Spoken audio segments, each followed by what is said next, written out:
Everybody, welcome back to the Gaming Tailgate Podcast. I am CDJ, joined by JB and Tommy. Guys, how's it going? I'm doing all right. I'm to the point that I'm just ready for the game to come out. We're not getting any more information, so just put the game in my hands and I can decipher it for myself. Yeah, it's been pretty slow going since we had it kind of hot and heavy here for our long show here last time, and now we're like just hurrying up and wait. A couple weeks ago when we were asking if it's a Madden reskin or not, we should have asked, can EA promote Madden and college football at the same time? That maybe it should have been the better question than the whole reskin issue. First off, we want to thank everybody for listening and watching. Make sure to share the show, leave a 5-star review, head over to thegamingtailgate.com and click on that EA Sports College Football 25 Information Central. If you ever get tired of waiting for news or info, I guarantee there's going to be an article, a blog, a podcast, a picture you haven't seen before, because everything we find, we're sharing it here. And there's a lot to go through. So if you ever get bored, like I said, head over here and that'll be a good way to spend some free time. I think the big question we're going to ask first is, when can we expect more info? And I'm going to be here right now and tell everybody, we have no idea. It's one of those that it looked like they're going every other week with information. And now with Madden news starting to drop, that might have shifted the pattern and shift how they do things. We thought last week was going to be an all Madden week. However, something happened. The trailer got pushed to this upcoming Tuesday, June 18th. We got the article and the cover reveal last week. Next, we will get the trailer. So who knows if we will get anything college football related. Hopefully we do. First off, what could the future topics be that they talk about as relates to EA Sports College Football? We have no guarantee that these will get blogs or videos or even any kind of discussion, but at the same time, I think these seem pretty definite or pretty likely. Presentation and Dynasty, the previous gameplay blog mentioned. We'll get blogs on those at some point. Road to Glory, Ultimate Team, the Road to the College Football Playoff Mode, rating reveal, and also gameplay videos and capture event, which we assume they will have at some point. We don't know that for a guarantee. Guys, if you go by that, there's 7 different topics they can get into, and we have less than 30 days before the game is out. So realistically, we get something every 4 days. I don't think that's going to happen. So some of these are not going to get covered.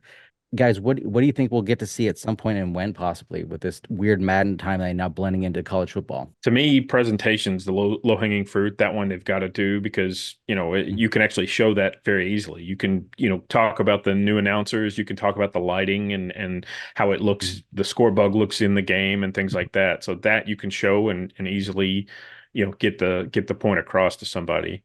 Dynasty, again, almost have to have that there.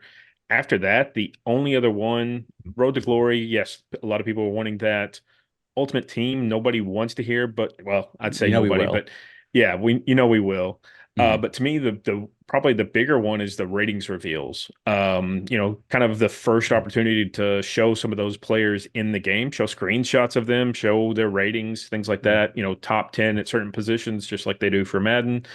To me, that makes a lot of sense, but we'll see if they get there. But again, those are kind of the 3 that I say for sure, but timing wise, who knows? Yeah, I think Dynasty is almost a given just because we've got to see how the transfer portal works in this video game, as we've never had anything like it. In the 10 years, the last iteration of college football, we didn't have anything like this. And so this is going to be a major feature to Dynasty, and I think a lot of people are really itching to see how it works. I don't see Road to Glory being much unless there is something very different about it than what they've been doing with years past. I don't know if we would get one on that. Ultimate Team obviously is a moneymaker, so they're going to probably show some fancy stuff with that. But I think Dynasty is the big one just because of how the transfer portal is going to work. Now, we wondered a long time ago in our predictions episode, would EA Sports offer any kind of physical items for pre-ordering or ordering the game? We found out last week, yes, GameStop offering an exclusive EA Sports College Football 25 Homecoming Pack. Kind of confusing the way this came out. It first got revealed or started to spread on social media that for $150 you get the game, a football, a jersey, and a locker. Then it quickly, throughout the course of the day, changed to you can get any version of the game, standard or digital, which also led to more confusion because the deluxe and MVP editions are purely digital. So we went through at thegamingtailgate.com, and it was confusing, and maybe I was just being dense, but I wasn't the only one who wasn't grasping this at first, the way they wrote this out. We put links to every listing on GameStop for the different versions. And also what's a little confusing, apparently they cannot get digital codes directly for PlayStation like they can for Xbox. So if you wanted to get the digital standard Homecoming Pack, you can do that. However, on the PlayStation side, what they're giving you is a PSN card with this for the same value of the game. So you will still have to go buy it yourself digitally. I will say there's one benefit to that. A lot of people had already pre-ordered the game somewhere. Maybe they went to Walmart and got that exclusive steelbook. Maybe they already ordered it through Amazon. So they think, well, I really want to get these items, but I don't want to get 2 copies of the game. Well, if you're on PlayStation, you're not. You can go and get the digital version and get that PSN card. You don't have to use it on EA Sports College Football. No one's going to come to your house and make sure you spend it on EA Sports College Football. So you could use it for Ultimate Team packs. You could use it on a different game. Maybe you sell it. So basically, you're just paying the $80 differential. That's basically what they're added on to the cost of the game. It's $80 for these 3 items. Not the greatest deal in the world, but right now everything's expensive. So it doesn't surprise me that this limited run edition or this limited set would be $80 in price. Guys, what do you think about this? And I will say, I got to put my money where my mouth is. I said if they put out any kind of physical item, I'm getting it. So I will be buying this from GameStop. I mean, it's neat on the surface, especially being the first time back for 11 years. So, I mean, it's something to kind of commemorate that. I'm never one that I'm not a big collectibles guy, so I don't go for the physical items. The football would be kind of neat. The jersey, I'm guessing it's just just a black jersey with the EA logo and 25 on it. For that, I could pass on. And then the locker, I haven't seen the measurements on how big that is, but in reality, I probably wouldn't have an actual need for that for myself. Does it look like a paper wrapper around it? Like you couldn't open it. You'd have to rip that off in order to open the locker. I think so. I think that's exactly what that is. Yeah, I'm sure that's what it is as well. Yeah. I looked at this and I'm like, do I really want to spend another 100 whatever on this? And I'm like, well, I'm gonna get the steelbook version. I like collecting steelbooks for video games, so I'm gonna get that from Walmart. But I think I might just pass on this. Plus I just don't have enough room for all this crap. Because we don't know, maybe after the game comes out, maybe this drops in price a little bit. Maybe True. GameStop sits on this for a while. But like I said, if it does, then I might be tempted down the line with a price drop, as much of these type of editions do, have one of those eventually, but as people feel like the initial price point may be too high for some of those things. And it is for a lot of those collector's editions. Right. Which this is better than some games though. Yeah. There's some games that are actually way worse for price and the quality of the limited items. So I will say it's not the worst I've ever seen by far. Yeah, and assuming that is a full-size football and not like a mini football or anything like that. If it's a full size, then that's a lot better. And honestly, I may look either when the price drops from GameStop or just look on eBay to see if somebody's selling just the football only or something like that. That might be kind of neat. And then, hey, maybe down the road you get all of the cover athletes to sign it at some event in the future or something like that. It does scream autograph version with that white panel on it. Yeah, the average person, most people are not going to get in a position to ever do that, unfortunately. Sure. And I will say, like we mentioned, Walmart, it has an exclusive steelbook version of the game. And if you order through Amazon and go through the gamingtailgate.com, we do have affiliate links that will come back and give us a nice kickback to help pay for server costs and whatnot, which we would appreciate as well. Let's get into some stuff over the past couple of weeks. There was a lot of information that came out all at once, and then some kind of trickled in through Twitter. So maybe not everyone out there who's listening to us or watching us is quite aware of. Scott Gallagher, his bio says he's the creative director. The blog says design director, and maybe that's one and the same. Either way, pretty high-ranking guy. He's put out some good stuff on his Twitter account over the last week. One of these being in response to the community, which I really appreciate. He talks about the changes up front are immediately noticeable and haven't been discussed enough. This is the part that really stands out to me. You don't have much time to wait and make those third window throws, except in particular situations when the defense brings three or you have a big advantage up front. That is something that I'm really interested to see how that works. Especially if there's not much time to throw, yes, that's realistic. But then some people like to have all the time in the world to throw. This sounds great on the surface. My only concern is EA kind of does this every year on launch for like Madden and other games. And then within a month, everybody's complaining, so they tune it back down. So hopefully maybe with college football, they kind of stick to it. But yeah, we'll have to wait and see, number one, how it's released, but then number two, how EA supports it down the road. Yeah, and plus, you're talking about the big difference between the big guy and the little guy is supposed to be real noticeable this year. So it will be interesting when you put up an Ohio State against like an Ohio and then compare it to Ohio State and Michigan, just how much time you truly have right out of the box. I believe somewhere, that's the problem. There's so much information out there. I forget where I read it, and I hope I'm not having a Mandela effect where I think I read this, but I thought there was somewhere where somebody had mentioned that the goal this year is like for dominant defensive linemen to really play a factor and really wreak havoc, like maybe a Sue or Aaron Donald type. So that maybe that plays a role in this. Well, if you have that elite defensive tackle maybe they can just blow stuff up and you have to really game plan and go away from them, which would be great. Obviously, right now, we don't know how this plays out. Another tweet that Scott put out, somebody had asked him, how will you guys balance abilities that become the meta, and do y'all plan to update the game a lot? He says, I don't know what the meta will be. I'm excited to see a triple option player against someone using the air raid. We're very pleased with how the abilities are playing right now. Remember, these are situational boost, zero guarantees. It's something we've mentioned in the past, and I think I want to keep repeating it, not only for the community, but mainly myself, that when these boosts get detailed and come out, they're going to sound overpowered. We're going to think the worst at times, but we keep hearing this. They're not a guarantee. That I'm really interested to see how they play out, what the odds are with these. Are they a 5% hit chance? Or are they a 95% hit chance? What is that number? I'm sure it's somewhere in between, but what is it? That's I think the big part in how EA conveys that on the screen. How is a player getting a boost? Did they have this boost opportunity and it failed? I'm really interested to see how that plays out. I mean, you kind of summed it up. I mean, all I can do is echo what you said is, yeah, we'll have to wait and see. But one of the thing, like, one of the games that the meta changes a lot on is Marvel Snap, and they balance things so many times. It's like, is this something EA is going to do to where the meta changes constantly throughout a season, where it's something that Marvel Snap, this meta today is not going to be the meta next week or 2 weeks from now. So it's going to be interesting if they kind of take some of those models that other games have been doing and kind of switch the meta more often than not with these things. Another community member says, do you mind explaining the kicking meter? And I thought it was interesting to have this spelled out. I mean, we've seen it in action in the gameplay video, and we've read about it in the blog.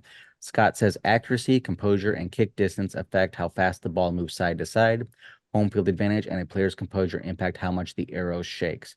That's something that we've seen it, but I don't think until we get it in our hands, we won't know how this works. I think to fully appreciate it and critique it. Are you going to be happy when you're missing a kick when you should be? Like if your kicker ain't that great? I mean, it's realistic, but then a lot of people want that to be money. I was going to say, it depends. Did I kick it perfectly and he has a 99 rating? Then no, I don't think I should miss it.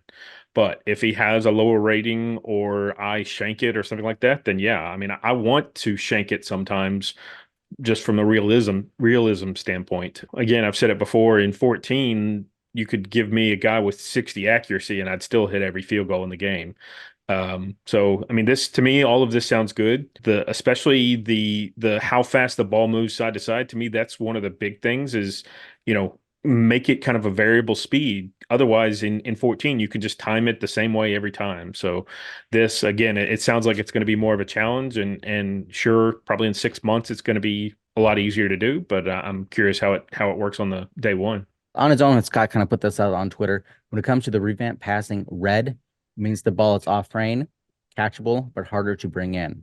Our changes to the accuracy system prevents wild over underthrows, except in extreme cases like throwing all the way across the field while rolling right, etc. Did do some responses to the community. He said this example is more in terms of a clean pocket, non-pressured throws. In those cases I mentioned, obviously throwing across your body, rolling out, etc., bigger red zones can appear. So it sounds like if you're set up in the pocket properly and not pressured, you're not going to have a wild throw. I think, again, until I get this in my hands, I think I'm a lot like the community. We're not really appreciate and understand how this works or the intricacies of it. He did say, and I don't know if that's one of the other replies later on, is if you put in like a receiver quarterback, then their red range is going to be very big. The whole way. I mean, yeah, exactly. So, I mean, it does, in that case, it would come down to ratings. So, again, even if you have a clean pocket, that doesn't mean the quarterback should be perfect every time. So we'll have to kind of see how it plays out. But that to me, again, is encouraging. There's a lot of balls that hit the turf, so I want to see more of that happening. I hope it doesn't go back to the way I always called like the PS3 version, like point-to-point football. It seemed like there were no over or under throws, etc. It seemed like there was always going to be a play on the ball. I don't think it was. I could not find it in response here, but I'm pretty sure he did his own response to this, where he basically said like it's going to be in the area, but not necessarily catchable, if that makes sense. So yes, it's off target, but it's not going to be wildly off target. So we're going to see how that works out.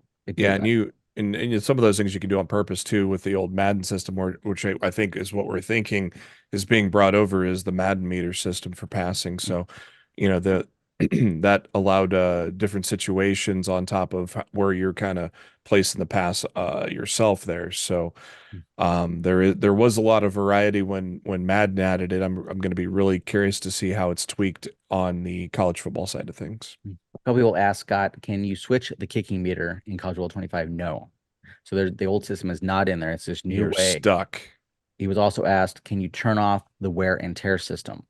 Yes, the wear and tear system you can turn off. I don't know right now that, I mean, it's good to know that the more options, the better, but obviously right now we don't know if it's something we want to turn on or off. The idea is, I think a lot of people really like the idea, but until we see the execution, that's when maybe we'll, I don't know if there's any settings or sliders. I don't know that that was ever mentioned or confirmed yet.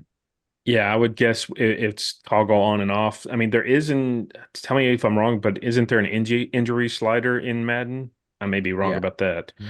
So, I I mean, believe so. maybe they do a wear and tear toggle or maybe a wear and tear slider. I'd be curious to see. But yeah, at the end of the day, at least the option to turn it off is there so that if it's overdone, then you can, go on about your business without it. Yeah, especially like in an online dynasty, if people are in agreement that it's just not working, then you can just shut it off until it seems like it's fixed again. Yep. That's a good point. Let's go to Mole. Longtime member of the community, game changer back in the day, hired at EA, and been working his way up the ranks. He put out what he calls a quick switch stick review. This is something that I think a lot of people are excited for the feature, but at the same time, I think gotta make sure we understand fully how this works. He talks about when you use your defender in a pass rush assignment, any player, you have to hold B or O and then the left stick to switch directionally off them, because otherwise you'll be interfering with your pass rush moves if you have to use the right stick. That's how this feature so far has been built: is you flick the right stick, you change the player. Yes, that's correct if you're choosing someone in coverage, but if you're choosing someone starting with someone at the line and then trying to switch, you have to do it a little differently. He mentions the right stick is for when you're on a defender in coverage and want to switch to other coverage defenders. Yes, man and zone. All of this is during the portion of the play in which the quarterback has the ball behind the line of scrimmage on a pass or RPO. He says, what about the hit stick? Once the quarterback has thrown the ball or crosses the line of scrimmage, the right stick turns back into the hit stick. That's one of those, I think this is another one, going to have to keep some of this in mind when we use it for the first time.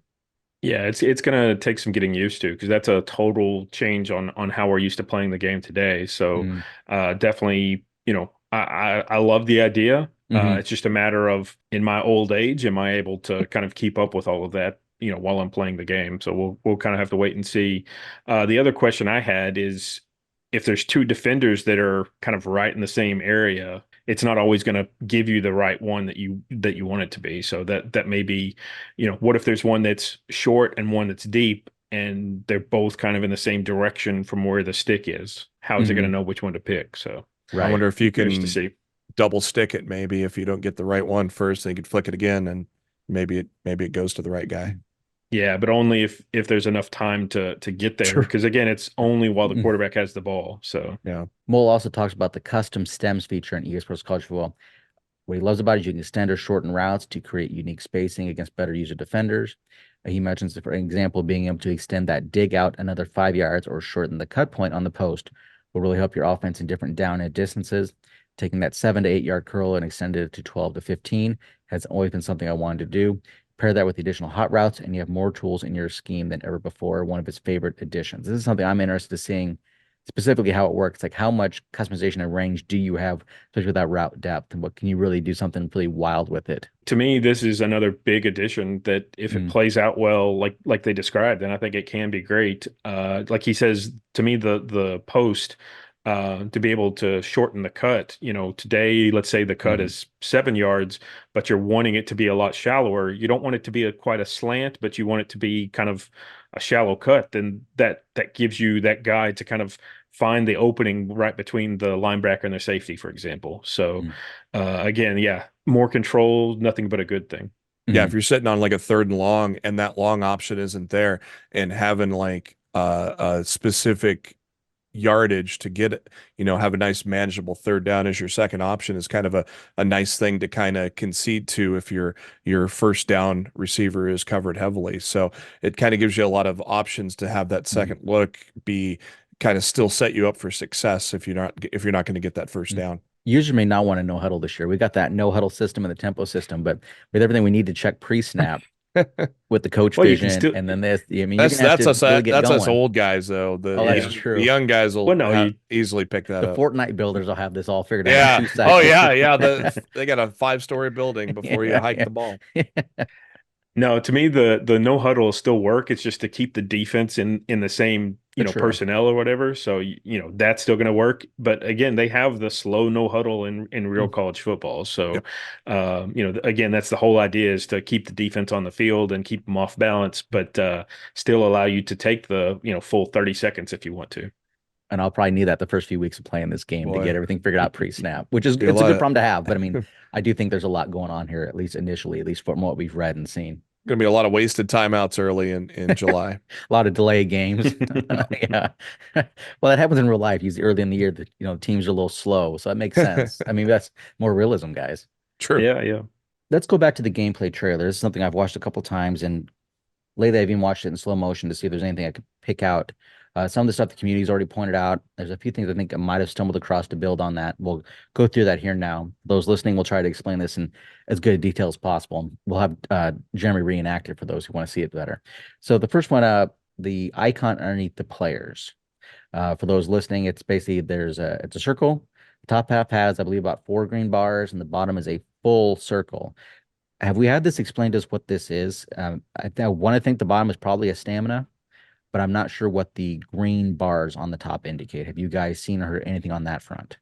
I've not seen or heard anything. I wonder if maybe that's a wear and tear indicator. Like if there's a lot more red, then he's got more injuries or something like that. But no, I've not seen anyone specifically explain it. Yeah, I mean, if it was on the other side of the ball, it could have been the Madden, like the special moves or that the linemen have, but right. This is the offensive side of the ball. So I thought maybe the bottom was wear and tear, but the top, that's hard telling. It could be either or, really. I mean, you could have stamina on top and wear and tear on the bottom, or vice versa, really. Either one kind of seems.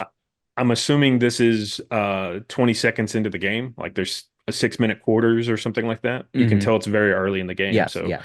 So yeah, I would think that's, I don't know if you probably don't have it live, but if you rewound this, it probably has the stamina full at green, and then as he takes off running, it starts dropping a little bit. That's a guess, of course, but yeah, to me, the wear and tear is kind of what makes more sense. Yeah, he made it a 7-yard run at first, and he gave it to him again on second down. Here's another one with see some of the green gone. I was kind of showing off the score bug at the same time here. We get to learn a little bit more about it through this video, but you really have to slow it down to see it. I did see some community members went through, and that's how I kind of learned about some of this. For example, like right after on that play, Barrett Carter gets the sack. This is kind of our first look at how the stats are going to be presented. In the past, it was the pop-up on the top, maybe above it. Now we're getting kind of on the team side. You get to see, obviously, it must show season stats at some point because they do put that qualifier of today. Barrett Carter today, 1 sack. Now, obviously, they're very early in the game. A lot of these clips I've noticed, they basically just start the game and get the clips, and then they go on to the next one. There's not a whole lot of third or fourth quarter action in any of these clips. Looking at this, I noticed on the play call screen, now, granted, we don't see how the previous play completely played out. We get a good idea here. Looks like it's a read option, for example, and it looks like they must have got a 2-yard loss. So I'm going to guess he didn't advance very far on the left hash mark. A small thing I always liked, and I think there's other community members in the same boat. I always liked in previous versions of the game when the hash marks would update on the play call screen. So you could remember, okay, I'm on the left side or the right side. It looks like, now granted, we don't see the end of the play, but to me, it looks like every play in the play call screen is going to be centered on the hash mark. So you really, if you don't remember where you're lined up at the end of the play, you're not going to get that help with the play call screen. Yeah, I agree. That was always kind of a small thing, but a big thing at the same time. I mean, it's especially if you're playing Road to Glory and you just took over, you have no idea where you're at on the field. So to me, that it should show you on the play call screen, show you somewhere, Right. But yeah, this is I wish they would bring that back. I agree. Okay. Here's a look at kind of the pre-play controls pop up there. That'll be what you see above the top of the score bug. More of that there. Injuries, they pop up in the middle of the score bug. Kind of surprised that they don't show the position, especially if you're playing with maybe a team you're not too familiar with. I mean, obviously here it's pretty obvious when the quarterback gets leveled. Obviously the star player, you probably know who it is, but there are going to be other times where I think users are very much not going to know who the player is. But I understand there's not a lot of space that we're probably lucky we get that. But in my opinion, it would be nice if it had the position listed as well. Yeah, to me, that you should pop up above the score bug. Doesn't have to be giant, but just do, yellow text or whatever and say injury timeout, quarterback Jackson Arnold for Oklahoma or whatever. To Maybe me, you don't have to fit everything into a small space. You can Right. take up a little bit of real estate, especially in a case like this. It's, it's not during the play. So all the real estate you need, you can use. And I wonder if maybe some of the logic is that eventually you're going to get the pop up on who do you want to sub in. That's when you'll get a little more clarification on position. But at the same time, I But think you'd want that immediacy to yeah, of knowing. and then as well, if you're playing an online dynasty game, your opponent, you want to know, you don't know their full roster top to bottom. So if their Mhm. left tackle is out, maybe you send more pressure. Right. But if you don't know what position he's playing, then that's a little bit more difficult. Here we get to see the impact players, which I think we all assumed that feature would be back. But when you pause and look, you can see running back, tight end out there, the impact players. And again, look at that icon of the quarterback, which we don't fully understand at this time. Again, you can see this in action a little bit. So Edwards already starts off with one of the green bars missing. Maybe that's a special move. I don't know. Again, we're guessing, but it is worth noting like this is still relatively early in the game. Maybe it's dinged from a previous play. Who knows? Here again, this was very, very brief in the video. We had to pause it. That's why you have the graphic transition caught on the way there. I didn't intend for it to look this ugly, but that's the way it came across. The injury timeout popping up, and obviously the Donovan Edwards showing the stats again, like we saw with Barrett Carter a little bit ago. Here, 4 rushes, 5 yards. I don't know if I like or dislike this style. I think they need to move that to the space. left. I think they need to move that top bar to the left instead of putting it centered. And it's very small. I mean, if you're not playing on a big TV, can you make that out? Maybe I'm wrong, but it's just an initial thought of seeing this. I mean, yeah, I agree. The especially the name, that's going to be hard to read. The 4 rush for 5 yards. I mean, that you can pretty well make out most times. But if you've got a dynamic player that's running and catching, then that's going to fill up very fast, and it's going to get very cluttered if they try to show all of it. Here is something we kind of mentioned in a previous podcast. Ewers gets several icons next to his name. Hopefully, we can see those pre-snap because that's a lot to really watch during the course of a play. It's a little later in the game too. Yeah, I believe he's on fire, and I believe that's maybe a wear and tear thing. I think that was our guess from a previous show, but again, that's a guess. Yeah, you can see that he's got fewer icons or whatever in his circle bar. Yeah, so again, like you said, maybe that's a wear and tear thing, or who knows what that is. Is that bottom one possibly if you do like a speed boost and then you run out of it? That's kind of what I wondered as well. I'm sure that's a big part of it. It's the stamina. So if you've got a guy that's running around a lot, then yeah, his stamina is going to drop lower and lower, and hopefully that's a sign of that you're going to have to sub in running backs more often or whatever. But yeah, I'm sure that like you said, if it's in the middle of a play, if you hold down speed boost, then it's going to drop even faster. Here's something I noticed during the video. I know they're trying to give us like the ability, talking about ball hawk. And now some of the graphics in the video are added in editing, for example, like they bring up the dashed line and dotted and yellow to highlight him. But I noticed several times throughout this video, it shows the ability underneath them. Is that them indicating that ability was triggered and successful? I would guess that was my guess. That would be my guess, yeah. So that the computer player or user player, whoever, that wasn't just solely ratings, that was one of their abilities kicking in. I didn't see it later on. They showed it away, and my initial thought was, well, did they edit that in, or is that something that goes away after the successful play? I think right now I'm leaning towards it shows you that boost was successful. Here's another one with the clutch kicker. You get to see that underneath the kicker there. Like I said, I don't think that was something they added in for looks. I think that's actually during the game. Here's an interesting one. The running back for Cal starts off with the impact player, transitions to the downhill ability, I believe to show you that it was successfully broke the tackle at max speed, and I believe it shows him when it goes away, it disappears. The field general one, again, the icon underneath Quinn Ewers, like I said, I believe that's part of the game. I'm interested in knowing if these graphics are final, which I don't have a problem with them. I think they are, but I'm not. I'm guessing those aren't actually in the game. That's just EA indicating kind of what you can read that from, but not actually see it on screen.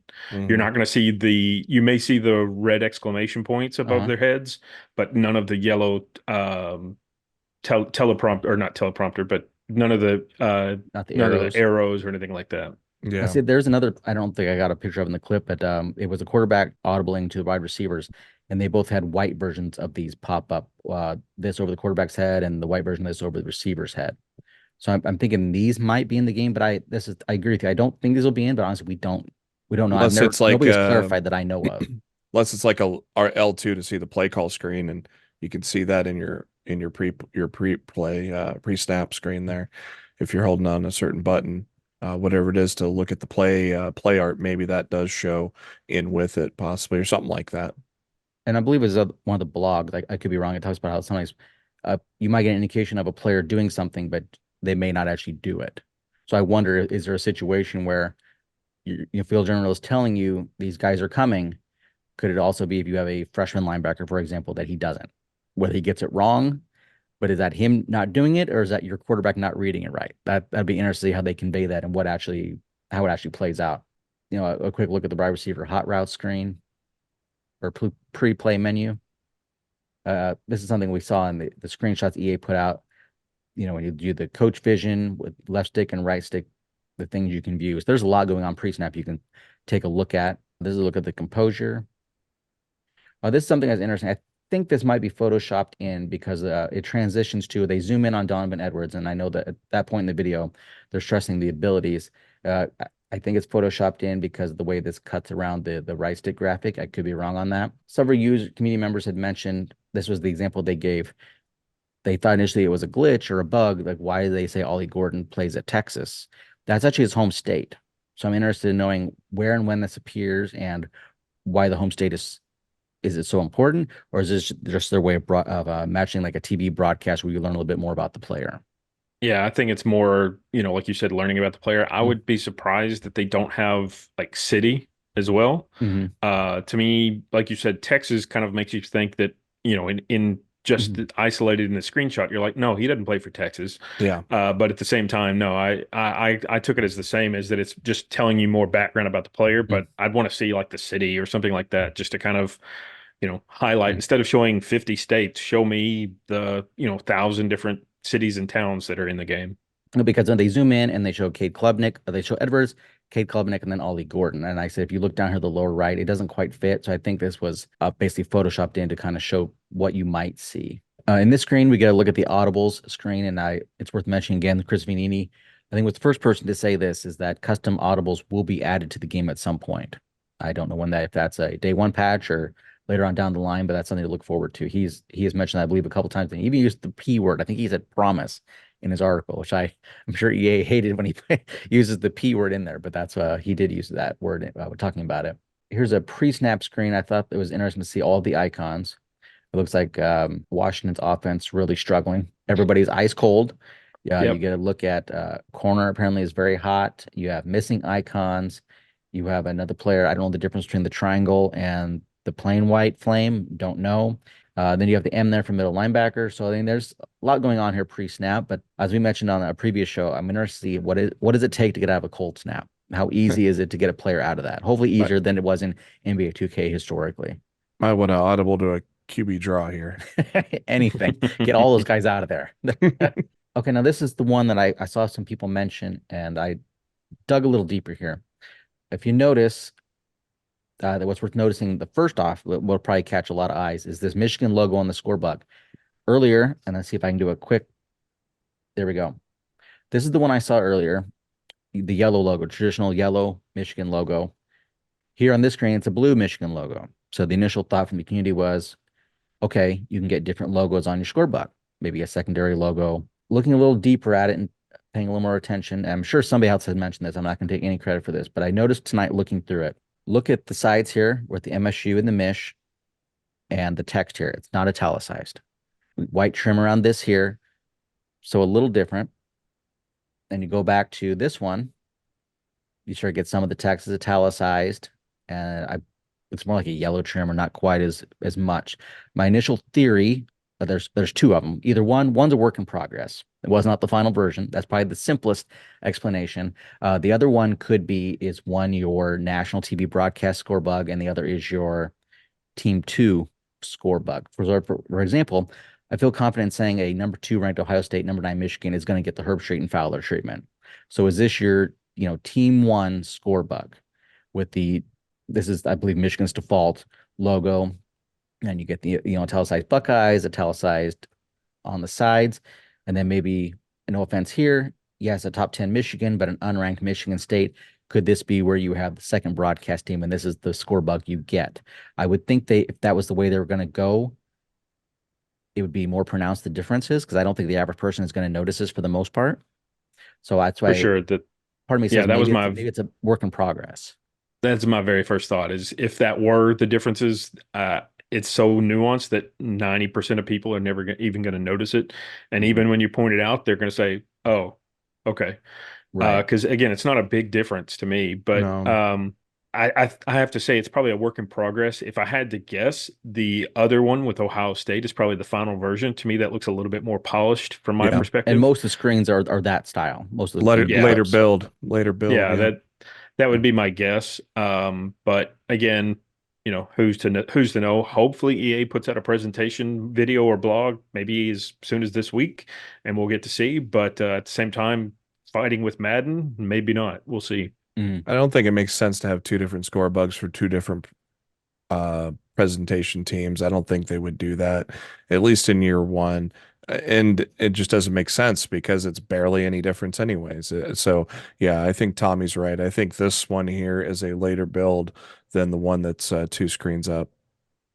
And It's just the interesting other that side of it the is different Michigan logo is the weird part, really weird part. yeah, that's definitely a weird thing as well. So who knows where that comes from? But at the same, talking about having two different score bugs, I know they're not actually ESPN, but these are all ESPN broadcasters, except for David Pollock. But ESPN doesn't have different score bugs for different games. Obviously, maybe in the national championship, maybe they debut something new there. But generally, throughout the season, it's the same whether it's on ESPN Plus or ESPN prime time. Going a different route. I think it makes a lot of sense to have two different score bugs, but they got to be more different than this. This is something that I don't. A lot of people notice the different M logo, but I did not see anyone mention the different, like the italicization, for example. Like I didn't see that get mentioned. So it's so minute that I don't think, like you guys said, the average person isn't going to notice that. So I don't know. It'd be interesting, but I did notice that like when you go frame by frame, you notice these things. It's very tough to notice that when you watch it live. It would be nice if they did allow you to pick your secondary logo, for example, on here to spice it up a little, because a lot of schools have great secondary logos that we never get to see in video games. The Team Select has some different logos on the bottom, which is really cool. It would be nice if you could bring those into the score bug, but that seems like a lot for year one. Here's a look at the kick meter and some of the graphics you get for that. Kick meter here. You get the wind, tells you the length of the field goal in case you don't want to add 17 to the yard line real quickly. You get to know without, you don't have to do quick math. There's already enough to worry about. We don't need any more. I am curious. Down at the bottom, it has, and this is the first time I've noticed this, adjust camera. So that's your traditional up and down like Madden has right now, where you can use the D-pad up and down to go higher or lower on your camera. I feel confident saying that. I've never used that in Madden. I don't guess I've ever even noticed it was there. So yep, just hit up and down. I don't know why they have left to right though, because I don't think that was anything. I think it was just up and down. You could go lower or higher. Oh, yeah, I know what you're talking about now. Yeah, so you're talking about just traditionally, you can go right over the shoulder of the quarterback, or you can zoom in a lot higher or whatever. Or you can have basically the almost an all 22 version. Yeah, because this is almost blocking your meter. Yeah, it is. Yeah, that's a good point. Yeah, because that's not going to disappear if you're just letting it sit. So yeah, that's kind of blocking your vision there. This is something on the last show we mentioned. I think it's worth mentioning again, since we're talking about the score bugs so much in the last few minutes. We get to see team record at the bottom here. So my initial assumption is this a dynasty game? I suppose realistically, it could also be a road to the College Bowl playoff game, and maybe that's your record there. I don't think it's ultimate team, because I would think you would be able to name your team. Could be wrong on that front. I think it's worth noting if this is a dynasty screen or a dynasty clip that we're seeing here, maybe it's turned off, but there does not appear to be a dynasty ticker. Maybe that's an assumption, but at the same time, if this is dynasty, does that mean there's no in-game ticker this year? Which I love that feature, by the way, and I think the community does as well. Yeah, I mean, I think it is nice. It adds to the realism. The only thing is it's obviously already been simulated before you ever start the game, so it's not like it's actually quote unquote going on while you're playing. But at the same time, it is kind of nice as long as it focuses on the games that you actually care about. If you're in a Sun Belt conference, yes, ESPN shows nothing but, top tier games and the score bug, but at the same time, it'd be nice to see what your other conference foes are doing. Mhm. And we know we get studio updates from Kevin Connors. I believe that's all but confirmed. So I mean, it's going to hash out the scores and show it to you that way. But I always liked having that ticker pop up. I always thought they did it really well matching ESPN in the past. Yeah, and I wouldn't mind them like doing that and then pop it in the conference standings real quick into that side Mm-hmm. too. If just a little pop up there off of the bug maybe. When they do show the updated scores throughout your conference, just a little quick pop up there maybe. Maybe just And division maybe, even. as I say, maybe that's part of the presentation that they show in between plays is that they Mm-hmm. do pop up the conference record or something like that, kind of like you do in a Mm-hmm. traditional broadcast that you do talk about their current season and everything.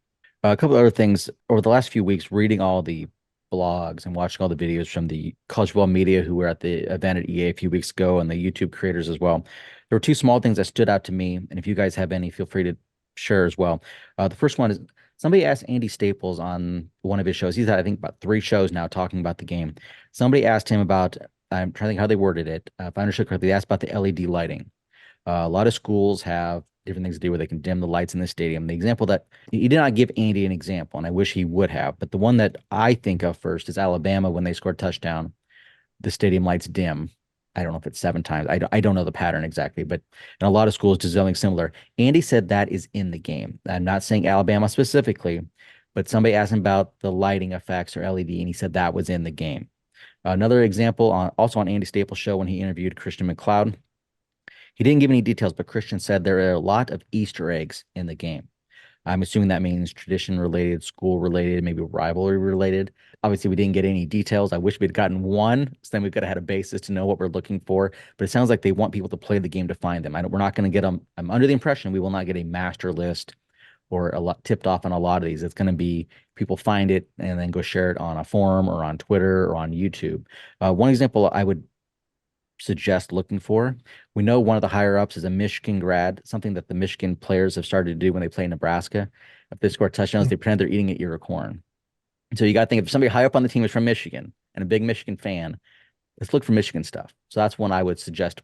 Play Michigan, Nebraska, score with Michigan, see if that happens. I wonder if they started with the Iowa waving at the children. I wonder if that's one of them, but they showed that, and it's maybe some things like that to look for as you're playing with all these different teams. But obviously they showed that early on in the first trailer. So I wonder if those are the type of things we're looking for. I believe Matt Brown one time to he me, said there was 12 or 13 stadium things like that with the Iowa and I believe the whiteout at Penn State.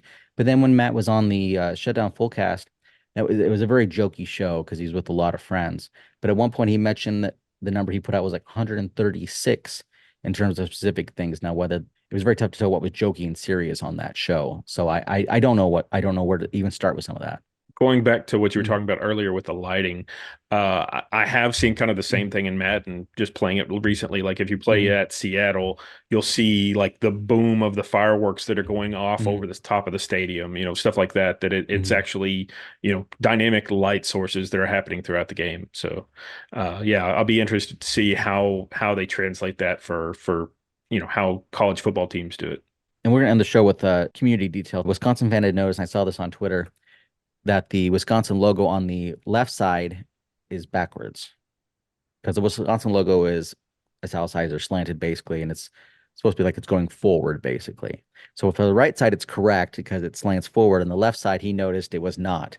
I got to think that's probably just a toggle setting in there because there's a lot of teams that have logos that always face forward. I believe like Coastal Carolina, I believe the Chanticleer faces forward, for example, and some of the schools like that. So I got to think that was just a toggle that was not turned on. But on this show, we're always going to err on the side of if the community mentions it, we're going to mention it on a detail related issue. Certain letters, you can't mirror them. If you mirror to C, then it's going to be, appear backwards or whatever, Right. So, yeah, I'd be curious to see if that's fixed. That's the first I've heard of it, but yeah, it's definitely something that they've got to get right. Fans are fans of their game. Like they said, everybody's a fan of every school. So you gotta fix the small things, and whether that's before release or after release, somehow you gotta come back and address that. I was able to pull it up while you were talking there, Tommy. I did find the actual Chris Berry was the one who noticed this Wisconsin fan. Here's the example. Like it should be mirrored. Not a big deal, but like I said, I think assuming it's just a toggle, but it's one, like I said, we're always going to err on the community side on this. It's worth mentioning. And hopefully the presentation blog will go in through a lot of these that we've mentioned, for example, and show fixed, because I think that would ease a lot of community concerns. Yeah, W's just doing the electric slide.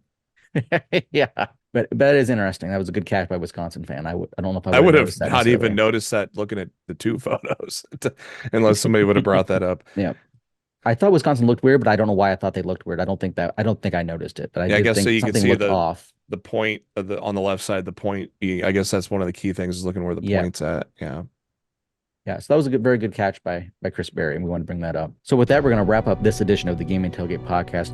Hopefully this week they get back in the saddle, giving us some news on the game. If they do, we will be back covering that, talking about that, and sharing community thoughts on it, whether it's Dynasty presentation or anything else. We will be here. For Tommy and for Jeremy, I am CDJ. Everyone, thank you for catching this edition of the Gaming Tailgate Podcast.